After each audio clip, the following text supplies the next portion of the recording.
What up, what up, what up, New York Giant Nation? It's your boy, MacDaGiantsFan, man, coming at y'all with the week 2 edition of After Further Review. Look, let's get right to the positives, man. Obviously, the second half of this game, the real New York Giants finally stood up. They finally stood up, and they finally said enough is enough. We need that effort for 4 quarters, though. Week in and week out. We need that effort for 4 quarters, week in and week out. Daniel Jones, man. I'm going to start right at the top. Daniel Jones, man. Awesome performance, man. Second half of that game, you look like the real thing, a top guy in the second half of that game. You really, truly did, man.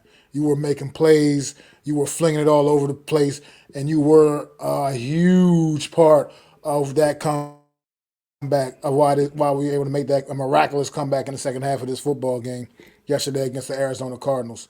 Huge, huge reason, man. You were fearless out there, Daniel Jones. And that's the guy we need to see. But we need to see it all the time, bro. Need to see that guy all the time. You were fearless. You were throwing the ball down the field. You were hitting your targets. You were finding your guys. And they were making plays. And you was out there making plays. 26-37, 321 yards, 2 touchdown passes, 1 touchdown run. Yeah, you had an interception. Wasn't really your fault. It wasn't your fault at all, actually, to be straight up keeping it a buck. It wasn't your fault at all. So, but that happens. It comes with the territory, man.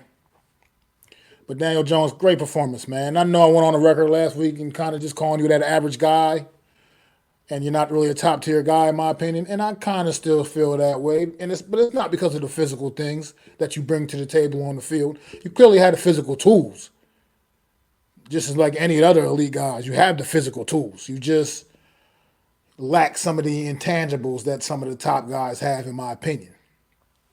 And I just don't really see it coming out, because even with how bad this game went in the first half, I still wasn't seeing some of those things I look for in a guy like that's the top guy. But you can definitely win with Daniel Jones. He proved that yesterday. This kid is tough as hell, and he's got that fight. He's got to fight. So Daniel Jones, great performance, man. Great day. Great game. Saquon Barkley, man. Saquon Barkley came alive in the second half of this game as well. I mean, he had a hell of a workload, like 67, 68 snaps, I believe, something to that sort. It's not ideal. You don't really want to see that guy getting worked quite that hard.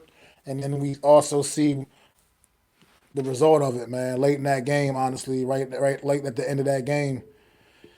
We got some bad news. Saquon Barkley having to leave the game, exit the game. X-rays were negative, but he's getting tested today. MRIs results still haven't come out yet. Still don't know his status. I mean, I would like to assume there's no possible way that he'll be on the field on Thursday night against the 49ers. But we still haven't gotten the results. We don't know what's going on. But right now, I would say best case scenario is getting hopefully we can get Saquon back for that Seattle game on Monday Night Football. So we'll see how that works out, how that pans out. But Saquon Barkley was definitely looking like a leader in the second half of that game as well. You know, him and Daniel Jones putting this offense on their backs and taking off with it, man. Be down 20-0 at halftime. It's nothing to sneeze at. It's definitely not a deficit most teams overcome. Now, I know that people are going to say it was just against the Arizona Cardinals, but that's just New York Giant hatred right there, because let that have been the Cincinnati Bengals making that same comeback, throwing up 31 points second half against the Arizona Cardinals. All everybody will be talking about right now is how great a performance Joe Burrow had, or how great Cincinnati Bengals are. But let the New York Giants do it, and all you're going to hear is, it was just against the Cardinals. It was just against the Cardinals. You know, so... And I didn't mean to call out the Bengals, you know what I mean? That was just the first thing that popped in my mind because of their early season struggles, I guess, a little bit. But it's just the point that let other people do the same thing that New York Giants did yesterday, even if it was against just the Cardinals. Cardinals, nobody would say it was just against the Cardinals. People would just say that that was amazing and it was great. But Daniel Jones, New York Giants do it, and all we're going to hear all week is how it was just against the Cardinals. Because that's what people like to do when it comes to the New York Giants, man. Jalen Hyatt, welcome to the NFL, young man. You got this party started. You really did. Big catch down the middle of the field in that third quarter, man, to get things to start to set this comeback off, man, set it in motion. Huge, huge play. Daniel Jones finding you deep, man, and then Daniel Jones finishing it up couple plays later, running it in for the score. Great, great, great job though by Jalen Hyatt, man. 2 catches, 89 yards. I know people are like, oh, only had 2 catches. Well, they were two big ones. Two. And offensive line was patchwork yesterday. Patchwork O line, and we lost Dan Bredesen as well during the game. And Glowinski had already got benched to start the game. He had to come in when Bredesen went down, went in, played left guard, and for the most part held up. So hats off to Glowinski for being a pro. You know, accepting the fact that he had got benched, he lost out of favor with the coaching staff for this week, and wasn't really expected to be on the field at all this week. But his number got called yet again, and he came in and he was admirable over in the left guard spot, which is not even his normal position. And speaking of his normal position, the right guard spot, man, I want to take my hat off to Marcus McKeithen, man. First career NFL start. Never heard your name yesterday, young man. And for an offensive lineman, that's a very good thing. Played solid. Good job for your first career start. I'm not going to sit here and say it was perfect by no means, because it wasn't. But a great, solid start, you know, for your first career start. That was a great effort. Joshua Zudu gave us some really good reps out there at left tackle, covering, in there taking Andrew Thomas's place, filling those big shoes. So, the offensive line, whereas, still got some serious issues on the O-line. I'm not going to sugarcoat that. But especially in the second half, particularly in the second half of this football game, really played good, pretty good, solid football, giving Daniel Jones time to scan the field and find guys down the field. So I'd say overall, solid performance by the offensive line yesterday overall. And I get it. It wasn't Dallas Cowboys defensive front. It wasn't the 49ers defensive front that we're going to see on Thursday night. I get it. But at the end of the day, you got to take the small victories right now. And the O-line played a lot better. They played a lot better. Justin Pinnock, man. Jason Pinnock. I don't know why I always call you Justin. Jason Pinnock. Great performance, man, for that young man as well. On the defensive side of the ball, flying all over the field, 13 tackles. Great day, man. Interception that got called back, which probably wouldn't have been interception, wasn't for the penalty anyway. So, but at the end of the day, Jason Pinnock had a great performance, another great standout performance on the defensive side of the football. He's pretty much the only defensive player that I feel like came out and gave us 4 solid quarters of football. Carrick came to life in the second half. Yeah, Bobby O, he came to life in the second half finally, but it wasn't all that great in the first half for him or anybody else on the defense, like I said, other than Jason Pinnock, who really played a solid 4 quarters of football for the New York Giants yesterday. So take my hat off to that young man as well, man. We got some good up-and-comers out there, man. Our corners, once again, another overall solid week for our young corners, Banks and Hawkins. They're learning on the job, man. And sometimes that's a good thing. These kids they're going to keep getting better and better. And the competition we got coming up, they're going to need to keep getting better and better. So I just know that all this week we're going to hear a lot of people talk about, oh, you guys ain't got no chance against San Fran, and you're not playing the Arizona Cardinals Thursday night. Yeah, I get it. We're not.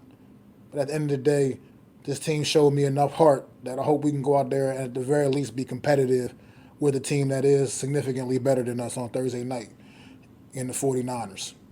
Can't go out there and getting trashed like we did against Dallas week 1. Can't have any more performances like that. That's not acceptable. That won't be acceptable. All right, let's get to some of the negatives, man. Kayvon Thibodeau, bro, where are you at, man? Where are you, bro? Need more. No pass rush. No statistics. You're not even on the stat sheet, Thibodeau. You're not even on the stat sheet, bro. You literally did absolutely nothing yesterday. You were just there. That's not good enough for number 5 overall pick. Not good enough. I mean, Aziz, we're already without Aziz Ojolari, who was yet again dealing with yet another injury, dealing with a hamstring thing now. This guy just can't stay on the field at all. So don't know what to think about that. And Dexter and Leo, man, you guys are kind of quiet too, man. I mean, he started making a little bit of noise late in the game. Started rallying a little bit, but for the most part, kind of quiet as well, man. You guys, we gotta step up. You guys are the leader of this defense. You guys got those C's on your chest, man. Y'all are the leaders, man. You gotta people look for y'all, and get that energy off of you guys and feed off of you guys, and it's not happening right now, man. Like defensively, overall, it wasn't a good day. I mean, if you want to even with the big comeback, yeah, you made enough plays to help that comeback come to fruition, but that comeback was mostly just the offense going down up and down that field like it wasn't nothing going through that Cardinal defense second half of this game. The defense overall still didn't really play very well throughout the entire game. No pass rush, like I've already just mentioned. No sacks again. Like we got to start getting to these quarterbacks, man. Like I said, even if we don't get the sacks, we got to at least put that pressure on them and speed those clocks up on those quarterbacks, man. Because we're making it too easy. Dobbs was sitting back there picking us apart, man.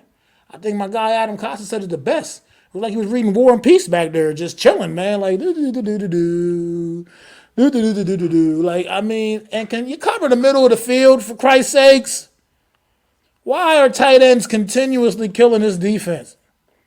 Like I said, fantasy tip, any tight end going against the New York Giants, book it and make sure you play him. You think I'm not playing George Kittle on Thursday night in my fantasy lineup? You think he's not playing? I'm definitely keeping him in. He hasn't done really squat these first 2 weeks, but I'm definitely playing him in this game. This week, I'm definitely not sitting him down because the New York Giants seem to have no answer for tight ends. And it doesn't matter who the tight end is. It doesn't matter what team they play for. They have no answer for tight ends. Zach Ertz looked like that top 5 tight end that he used to be a couple of years ago. That's what Zach Ertz looked like. Forgot he was even in the league, right? Yeah. Well, yesterday, he looked like the old Philly Zach Ertz again. Of course, playing against the New York Football Giants. But overall, man, look, the comeback was great. Enjoy it. Get it out your system. Because we got some dogs waiting for us on Thursday night over in Santa Clara, man. We got some dogs waiting for us. And they ain't no joke. They struggled a bit against the Rams yesterday, division opponent. They struggled a little bit, but they still clamped down when they needed to and got the job done. Brock Purdy's playing really good football through 2 weeks. So we got our hands full. Like I said, I'm gonna keep it real. I don't expect us to go in there and win that football game Thursday night, but keep it competitive.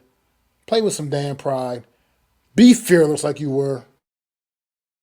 And get after it, man. Just get after it. As you can see, points can be scored on this 49er defense. Points can be scored. I believe we have a better offense than the Los Angeles Rams. So there are points to be scored. We probably will be going into this without Saquon Barkley, but next man up is what it's all about. And that's what it's going to have to be about. That's the motto of this week. Next man up. I believe in you, New York Football Giants. Go out there with some pride on Thursday night and keep it competitive at the very least.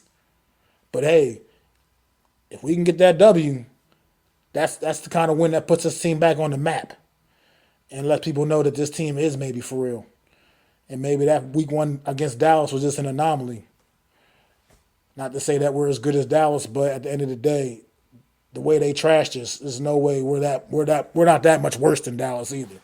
That was just a week where we just played with absolutely no heart and the game got away from us. Same way we played this first half of this game. We were like a heartless team. To think that we went the first 6 quarters of this season without scoring, a point, and then the third quarter of this game happened yesterday, and all of a sudden it was this offensive explosion. Brian Dable was being really modest in the post-game presser, but we know you took over that offensive play calling. It was clear as day. There's no way Kaka all of a sudden just flipped the switch and decided we're going to start taking these deep shots. We're going to start airing it out. We're going to start using our weapons. It's no way. You're not going to convince me that the light just switched like that with him. No. Brian Dable took this thing over. And you saw the results. This offense flourished in the second half of this football game. And the Arizona Cardinals had no answer for it. No answer at all. And it even woke the defense up enough to get us through. So, thank you for tuning in to this edition of After Further Review.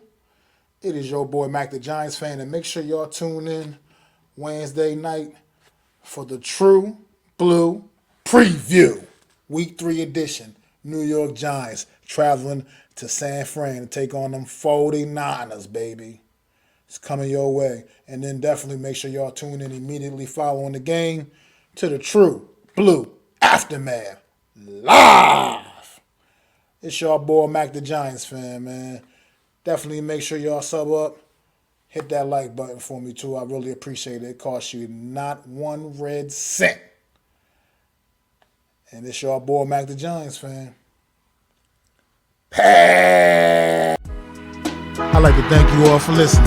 If you was feeling this, please take time to subscribe and smack them likes. Feel free to drop a comment. Let me know what you think.